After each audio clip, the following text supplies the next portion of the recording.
Hey guys, ये video उन बच्चों के लिए बहुत ज़्यादा इम्पॉर्टेंट है जो कि अभी अपना प्रिपरेशन कर रहे हैं और जो सोचते हैं कि सर हम 170 प्लस अचीव करें। सीरियस एस्पिरेंट्स के लिए बहुत ज़्यादा इम्पॉर्टेंट वीडियो है ये।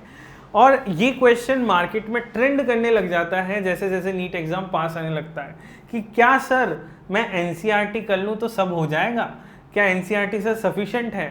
तो हर एक स्टूडेंट पे ये जबान पर ये क्वेश्चन रहता है। तो देखते हैं क्या ये इम्पॉर्टेंट है, क्या सही में इज़ इट इनफ। बेसिकली एक बच्चा आया मेरे पास नीट 2021 एग्ज़ाम के बाद एक क्वेश्चन लेके और बोलता है कि सर ये तो मैंने एनसीईआरटी सब कुछ पढ़ा, ये तो मुझे मिला ही नहीं कहीं। तो यहाँ पर एक बहुत बड़ा डाउट अराइज होता है, क्या ये सही है, क्या उसने सही से एनसीईआरटी पढ़ी है, पहली चीज़ क्या वो सही बोल रहा है।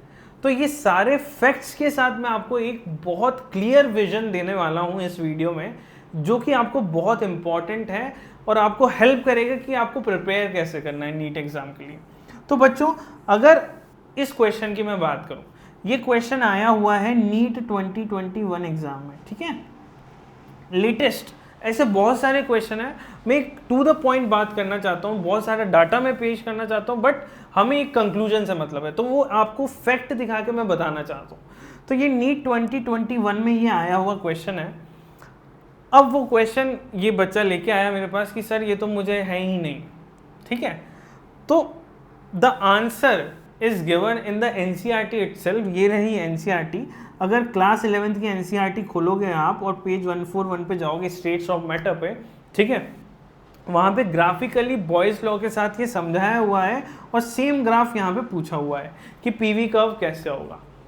तो पहली इंफॉर्मेटिव चीज़ ये निकली कि हम क्या करते हैं मेरे बच्चों, बहुत ध्यान से सुनना, कि हम जब पढ़ते हैं एनसीईआरटी तो हम लाइन टू लाइन पढ़ते जाते हैं।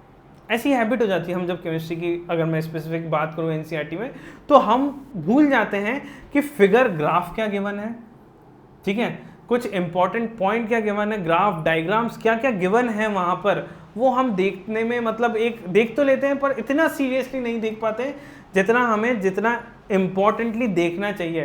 क्योंकि अब एग्जामिनर्स ने स्टार्ट कर लिया है ग्राफ से भी क्वेश्चन देना, डायग्राम से भी क्वेश्चन देना। तो ये एक बड़ा इंपॉर्टेंट पॉइंट मैं आपको बताने वाला हूँ। बहुत से बच्चे नहीं करते होंगे, I am sure about it.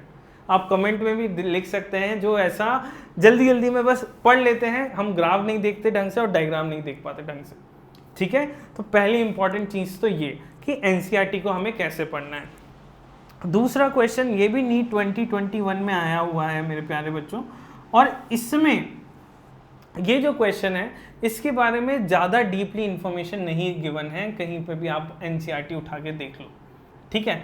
बस एग्जाम्पल दे रखा है BECL2 का, बट स्पेसिफिकली दे रखा हो कि भाई सॉलिड स्टेट में ये इस तरीके से एग्जिस्ट करता है या वेपर स्टेट में ये इस तरीके से एग्जिस्ट करता है। Example is given BECL2 barium chloride given है, तो specific complete answer is not given in the NCERT, ठीक है। तो इस क्वेश्चन करने के लिए you need to figure out, that is what we say कि एनसीईआरटी, एक कंक्लूड अगर मैं करूं तो NCERT is necessary but not sufficient, ठीक है। You need to have a extra edge, competitive exam है यार, मतलब हर लाइन से एनसीईआरटी के क्वेश्चन बढ़ता है, पर उस डेप्थ को जानना बहुत ज़रूरी है जो कि यहाँ पे होता है आपके साथ उम्मीद क्रैश कोर्स में, ठीक है।